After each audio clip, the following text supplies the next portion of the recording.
मेरा नाम है वारिश, आप लोगों का दोस्त mentor. Welcome to our channel study guide. Okay, आज हम लोग क्या पढ़ेंगे देख लो। ठीक है, लेक्चर नंबर 1 पढ़ेंगे हम लोग। सबसे पहले तो ये बता दूं, लेक्चर नंबर 1 है, आगे भी लेक्चर्स आएंगे। तो आज हम लोग पूरा नहीं पढ़ेंगे, टॉपिक वाइज करके चलेंगे। थोड़ा भी पढ़ेंगे, थोड़ा बाद में पढ़ेंगे। ऐसे क्या होगा, प्रेशर नहीं बनेगा। और जब ऐसे प्रेशर नहीं बनेगा तो फिर क्या होगा, दिक्कत नहीं होगी। वन शॉट वीडियो देखकर आप लोग जो है अपने आप में प्रेशर बढ़ा लेते भाई। वन शॉट वीडियो है भाई, पूरा देखना पड़ेगा, नहीं तो दिक्कत हो जाएगा, है ना। लेक्चर रिवाइज करना है, ठीक है, सुबह को एक लेक्चर देख लिया, शाम को एक लेक्चर देख लिया, कोई दिक्कत ही नहीं। ऐसे आराम से आप लोग का चैप्टर कंप्लीट हो जाएगा। ओके, तो लेक्चर 1 है, लाइन्स एंड एंगल्स चैप्टर है, जो कि सबसे टफ चैप्टर की शुरुआत है। ज्योमेट्री में सबसे टफ चैप्टर, सबसे हार्ड चैप्टर है, उसकी शुरुआत हो रही है लाइन्स एंड एंगल्स से। ठीक है, पहला चैप्टर क्लास 9 के लिए है। फटाफट से देख लेते हैं आज हम लोग क्या पढ़ेंगे। ओके, और चलिए शुरू करते हैं आज की कहानी।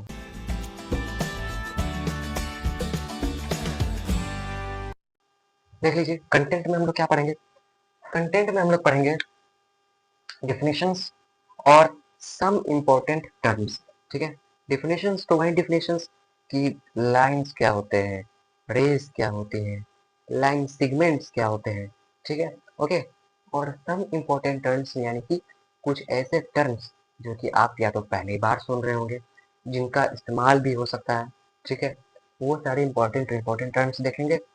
एक तरीके से ये डिफिनेशन चलेगा और फिर हम लोग कुछ क्वेश्चंस देख लेंगे, और उसके बाद ये लेक्चर 1 यहीं पे समाप्त हो जाएगा, खत्म हो जाएगा। और फिर आप लोग अपने अपने घर, और हम लोग आप ही के घर पे हैं इस वक्त। ओके, फिर हम लोग लेक्चर 2 लाएंगे। ओके, कोई दिक्कत है? कोई दिक्कत नहीं होना चाहिए यहाँ तक। ठीक, कंटेंट मतलब कि टॉपिक्स टू बी लर्न, ऐसे टॉपिक्स जो अभी हमें लर्न करने। ओके, कोई दिक्कत नहीं, चलिए आगे बढ़ते हैं। सबसे पहले आ जाओ भाई, लाइन क्या होता है। ओके, पहले आ जाओ, लाइन क्या होता है। ठीक, तो देखो, मैंने इधर से एक ऐसे डंडा खींच दिया, तो क्या हम इसे लाइन कहेंगे? क्या ये लाइन हुआ?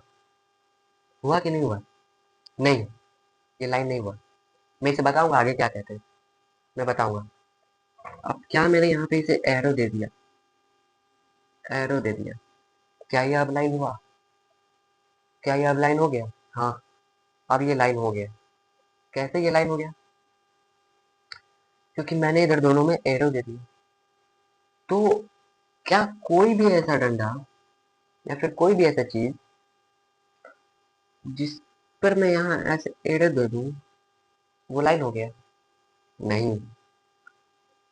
तो मैं लाइन का डिफिनेशन ऐसे लिखूंगा, अ लाइन इन विच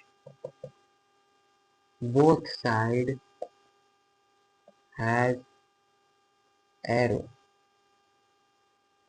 ये गलत है, हम ऐसा नहीं लिखेंगे। हम लिखेंगे, इसे हम मिटा देते हैं। हम क्या लिखेंगे? हम लिखेंगे अ लाइन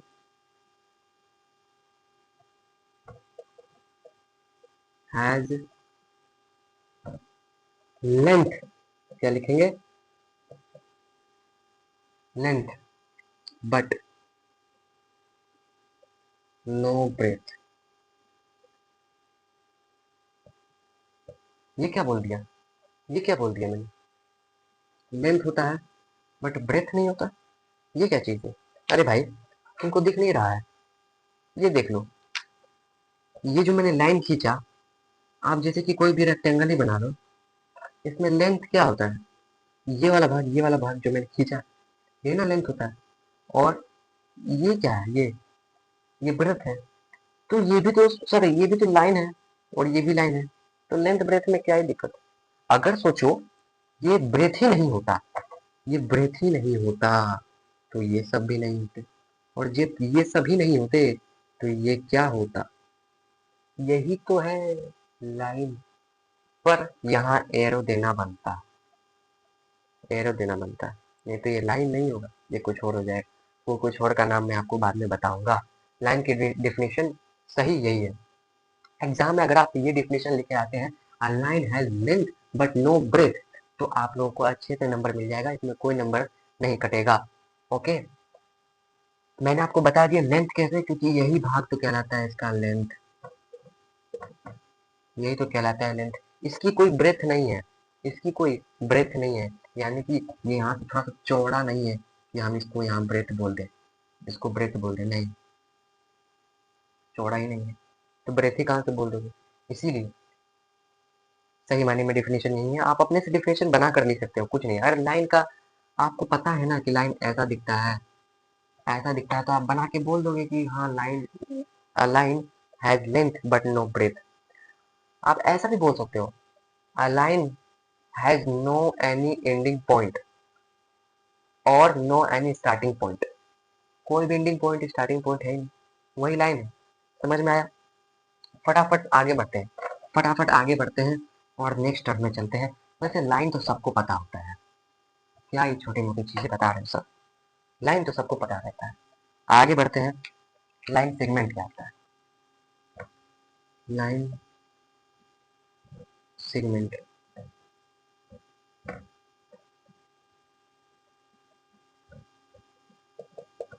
लाइन सेगमेंट क्या होता है। इमेजिन करो मैंने ये ऐसे खींच दिया, तो ये क्या लाइन सेगमेंट है। मैं अभी तो पूछ रहा था कि ये क्या है, मैंने यही तो बताया कि ये क्या है। और यहाँ मैंने एरो खींचा था, तो ये क्या था, लाइन था, मैंने एरो हटा दिया, ये क्या बन गया, लाइन सेगमेंट बन गया। तो इसीलिए अगर आप कोई भी रेक्टेंगल या पैरेललोग्राम या कुछ भी चीज बनाते हो, तो उसमें इस्तेमाल किसका होता है, लाइन सेगमेंट का होता है, लाइन का बिल्कुल नहीं होता। तो इसमें इस्तेमाल किसका होगा, इसमें इस्तेमाल होगा लाइन सेगमेंट का। समझ में आ गया, लाइन का नहीं, तो इसे हम क्या बोलेंगे, line segment, line segment, line segment, line segment. तो इसीलिए कहते हैं quadrilateral is a type of parallel, quadrilateral is a four line segment diagram. नहीं समझ में आया? देखो, तो सिंपल सी बात छोड़ो, इसका डिफिनेशन क्यों हम ऐसा बोलते हैं, देखो, quadrilateral is a type of polygon. Polygon क्या होता है, एक ऐसा फिगर जो कि 4 या 3 या 5 या 6 या 8 या 10, दो बिल्कुल नहीं, दो से ज्यादा, 3 या 3 से ज्यादा, ठीक। तो ऐसा फिगर जो 3 या 3 से ज्यादा लाइन सेगमेंट से मिलके बना हो, तो उसे ही कहते हैं पॉलीगोन। समझ में आया? आप क्वाड्रिलेटरल का क्यों बोलेंगे, हम लोग क्या बोलेंगे, quadrilateral is a type of polygon which is made up of 4 line segment. समझ में आया? कोई दिक्कत? इसीलिए लाइन सेगमेंट का हम लोग यही डिफिनेशन है, और इसीलिए क्वाड्रिलेटरल का यही डिफिनेशन है, और लाइन सेगमेंट का क्या डिफिनेशन होगा, ठीक है, क्या डिफिनेशन होगा, line segment, line segment is a type of line, line का टाइप है। अगर कोई लाइन ऐसे बना हुआ है, इमेजिन करो ऐसे कोई लाइन बना हुआ है, दिख रहा है, विजिबल है सबको, विजिबल है, तो हमने इसका ये पॉइंट निकाला, ये पॉइंट निकाला, और बाकी सबको हटा दिया। अब यही है हमारा लाइन सेगमेंट, यानी कि हमने लाइन का भाग किया तो हमें लाइन सेगमेंट मिल गया। समझ में आ रहा है? समझ में आ रहा है? इसीलिए हम बोलेंगे line segment is a type of line which has which has both, क्या both starting point, starting point and ending point, ending point। क्यों हमने ऐसा लिखा, देखो रट्टा मारने की कोई जरूरत नहीं है, ठीक है, रट्टा वट्टा नहीं मारा जाता है।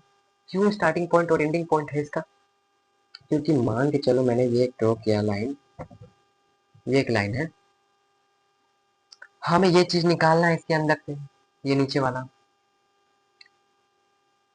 तो इसका एंडिंग पॉइंट क्यों होगा, क्योंकि ये तो एरो है, एरो मतलब ये और आगे बढ़ते जाएगा, हमने इसको हटा दिया। अभी आगे बढ़ ही रहा है, देखो ये आगे बढ़ ही रहा है, बढ़ ही रहा है, लेकिन हमने वो एरो हटा दिया। वो आगे बढ़ता जा रहा है, उसका कोई एंडिंग पॉइंट है नहीं लाइन का।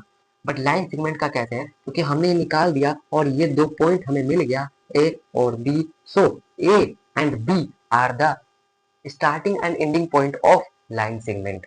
कोई दिक्कत, कोई दिक्कत नहीं, रट्टा मारने वाली इसमें कोई बात ही नहीं है। A line segment is a type of line, line ही का टाइप है ये, और आगे बोल रहा हूँ मैं बढ़ता जाएगा, बढ़ता ही जाएगा, बट उसी में से हमने कुछ भाग निकाल दिया तो वो लाइन सेगमेंट हो गया। ठीक है, ये लाइन ही का भाग होता है जिसके पास स्टार्टिंग पॉइंट और एंडिंग पॉइंट दोनों ही होते हैं। अब ऐसा कौन सा चीज है जिसके पास स्टार्टिंग पॉइंट तो होता है बट एंडिंग पॉइंट नहीं होता है? यही तो, यही तो दिक्कत है। देखो, मैथ पढ़ना तो पड़ेगा, आसान है। क्या अभी तक आप लोग को कोई ऐसा चीज आया बहुत डिफिकल्ट वाला चीज? मुझे तो नहीं लगता डिफिकल्ट वाला कोई चीज आया होगा। तो चलिए देखिए, आ जाते हैं कोड डिफिनेशन। रे, रे क्या होता है? ठीक है, विजिबल है सबको, विजिबल है। रे क्या होता है, मान के चलो ये लाइन है, ये लाइन है, ठीक। अब लाइन क्या है, ये ऐसे बढ़ता जाएगा, इसीलिए इस लाइन को, ये जो बढ़ रहा है यहाँ से बढ़ता जा रहा है, इसको मैं ऐसे कर देता हूँ और मैं ये ए दे देता हूँ, क्योंकि आगे बढ़ता जाएगा इसीलिए मैंने इसका नाम ए दे दिया, क्योंकि ये बढ़ता जा रहा है।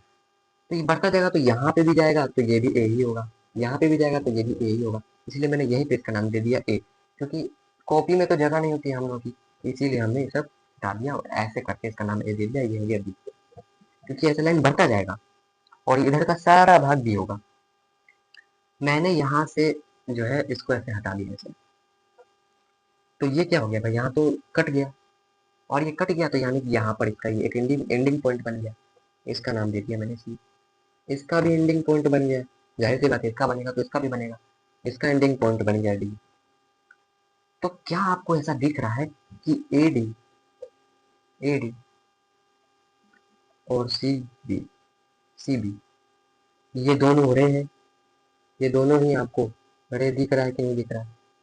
अब आप लोग बोलेगा सर क्या बना रहे हैं, इसके ऊपर ये एरो का क्या बना रहे हैं?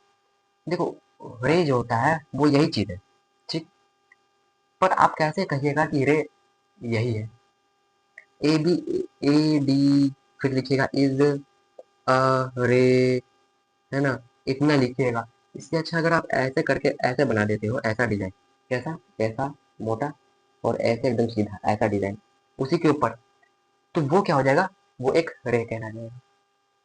ठीक है, और वैसे ही लाइन की बात की थी, तो लाइन में क्या होता है, अगर लाइन ए बी है, ये लाइन ए बी है, ए है और बी है, अब आप कहिएगा कि लाइन ए बी को रिप्रेजेंट कैसे करेंगे, लिखेंगे A B is a line, नहीं, इतना नहीं लिखेंगे। हम क्या करेंगे, इसी के ऊपर ऐसे डंडा दे देंगे और ऐसे, ये लिखना ही नहीं, हटाओ, अरे ये लिखना ही नहीं, सीधा ये, ठीक, सीधा, कोई दिक्कत, कोई परेशानी? यहाँ तक, यहाँ तक कोई दिक्कत परेशानी नहीं।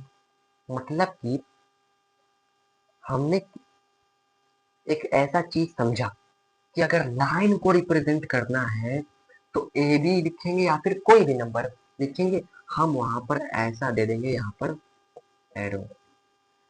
रे को रिप्रेजेंट करना है तो नीचे कोई भी नाम उसका दे देंगे और ऊपर कर देंगे ऐसा एरो। रे का ऐसा होता है, लाइन का ऐसा होता है। अब लाइन सेगमेंट का सर, लाइन सेगमेंट को भूल ही गए, लाइन सेगमेंट है ए बी। लाइन सेगमेंट मैंने आपको बताया कैसा दिखता है, सिर्फ ऐसे, इसके ऊपर कोई एरो नहीं होता ना, कोई एरो नहीं होता, तो हम इस पे भी बस ऐसे कर देंगे, कोई एरो एरो कुछ नहीं बनाएंगे। यही भाई है, यही लाइन सेगमेंट को रिप्रेजेंट करते हैं। क्या अभी तक आपको कोई इसमें डिफिकल्टी लग रही है, कोई डिफिकल्टी लेवल लग रहा है? नहीं लग रहा होगा। चलिए, तो मतलब ऐसे ऐसे आपको रिप्रेजेंट करवा सकते हैं, ठीक। अब जैसे कि क्वेश्चन में आ गया कि ए बी लाइन बाइसेक्ट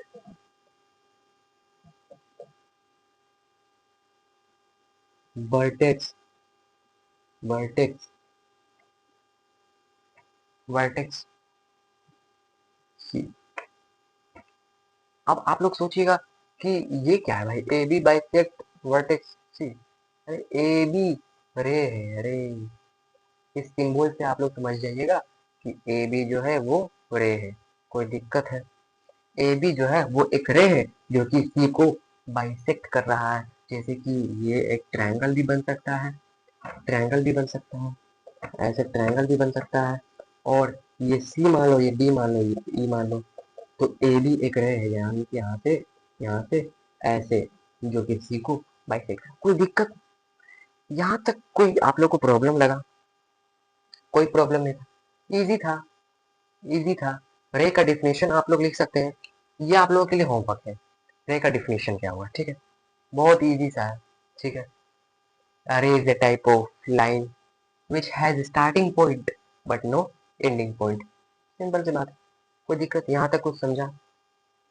ठीक है, क्योंकि अब इसके बाद से मैं जो बताने वाला हूँ वो शायद अनदेखी होगी, मतलब अनदेखी अनसुनी होगी, यानी कि ऐसा टर्म जो कि ना ही आपने आज तक सुना होगा और ना ही पढ़ा होगा, तो वो बताने जा रहा हूँ, वो थोड़ा सा इंपॉर्टेंट होगी। ठीक है, ये सब आप बचपन से देखते आ रहे हैं, कोई दिक्कत नहीं है। चलिए शुरू कर, आ जाओ। कोलिनियर पॉइंट क्या होते हैं, ठीक है, आ जाओ। अब देखो लिखा है क्या, लिखने पे जाना मत। अच्छा देख लो, थ्री और more points lie on the same line, then this points called, then this points called, यहाँ आ जाएगा कॉल्ड। देखिए ब्लू पेन से लिख लेता हूँ, ब्लू कॉल्ड कोलिनियर पॉइंट्स। कोई दिक्कत, कोलिनियर पॉइंट्स, ठीक है। पढ़ते ही आप आधा बात समझ गए होंगे क्या होता है, अब मुझे पूरा समझाना है। ओके, मान लो ये एक लाइन है, लाइन की बात कर रहा हूँ, लाइन बोल दिया तो समझ में आ जाना चाहिए, लेंथ है ब्रेथ नहीं है, यहाँ दोनों में एरो होगा ही होगा, ठीक है, तभी समझ में आएगा कि हाँ वह लाइन है, तो एरो पहले आ जाना चाहिए दिमाग में, ठीक। ये एक लाइन है, अब इस लाइन में क्या है, तीन या तीन से ज्यादा पॉइंट, तीन या तीन से ज्यादा पॉइंट एक लाइन पर आना चाहिए, यानी कि ये एक पॉइंट है, ये एक दूसरा पॉइंट है, और ये एक तीसरा पॉइंट है। इसका नाम दे दिया ए, इसका नाम दे दिया बी, और इसका नाम दे दिया सी, कोई दिक्कत नहीं है। अब ये ए बी और सी है, क्या ये कोलिनियर पॉइंट्स हैं? क्या ये तीनों ही कोलिनियर पॉइंट्स हैं? देखिए मेरा जवाब है हाँ। क्यों? क्योंकि ये एक ही लाइन पर तो है, सिंपल सी बात। वैसे पॉइंट जो कि सिर्फ एक ही लाइन पर आएंगे उसको कोलिनियर पॉइंट कहते हैं, यहाँ तक कोई दिक्कत नहीं होनी चाहिए। अब क्या मैं ये कह सकता हूँ कि ये, ठीक है, ये और ये, यहाँ से एक लाइन जा रही है, ये ए है, ये बी है, और ये सी है, क्या ये कोलिनियर पॉइंट है? क्या ए बी और सी यहाँ पर कोलिनियर पॉइंट है? नहीं। सही है, सही बात।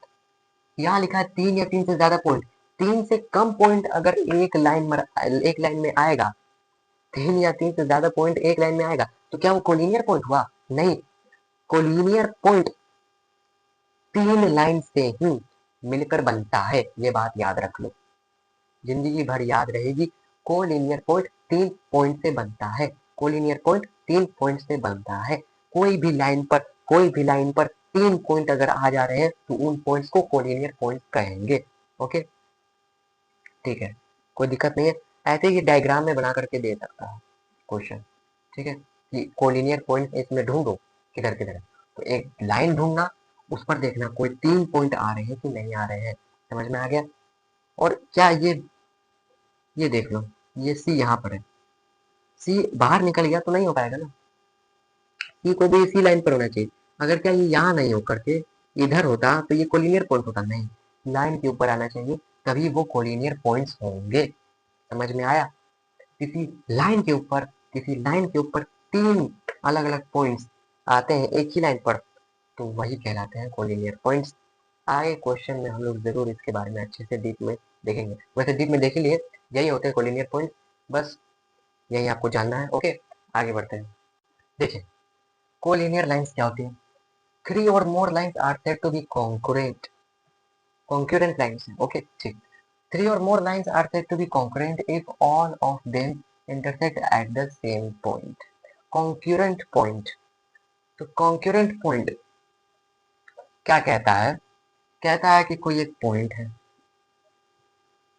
पॉइंट क्या होता है? विच हैज नॉट डिफाइनाइट या फिर in which has not definite length और ब्रेथ, ना इसके पास लेंथ है ना इसके पास ब्रेथ है, ये पॉइंट है। ठीक, ये ज्यादा मोटा बन गया, ठीक है, ऐसे डाल देंगे ये पॉइंट, वैसे आप लोगों को दिखेगा नहीं, इसीलिए मैंने मोटा बनाया था, तो इसीलिए मैं मोटा पॉइंट बना दे रहा हूँ।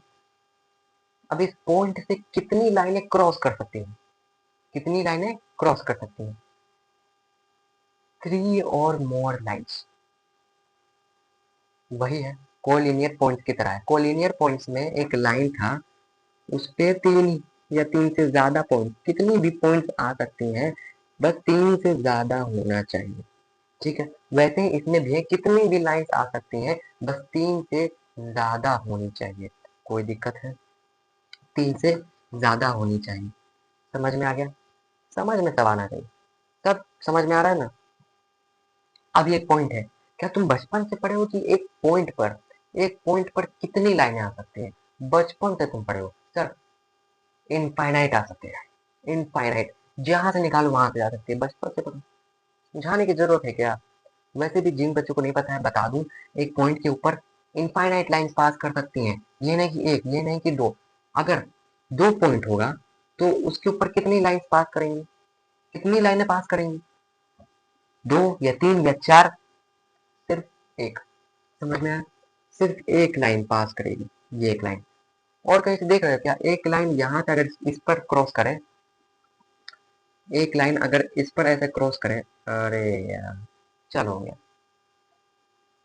तो क्या वो इस पर क्रॉस करेगी? कैसे कैसे? ये इस पर अगर ऐसे जाएगी तो ये लाइन, ये तो 2 लाइन हो गई ना, 2 लाइनों से मिल गया, और ट्रायंगल भी बन गया।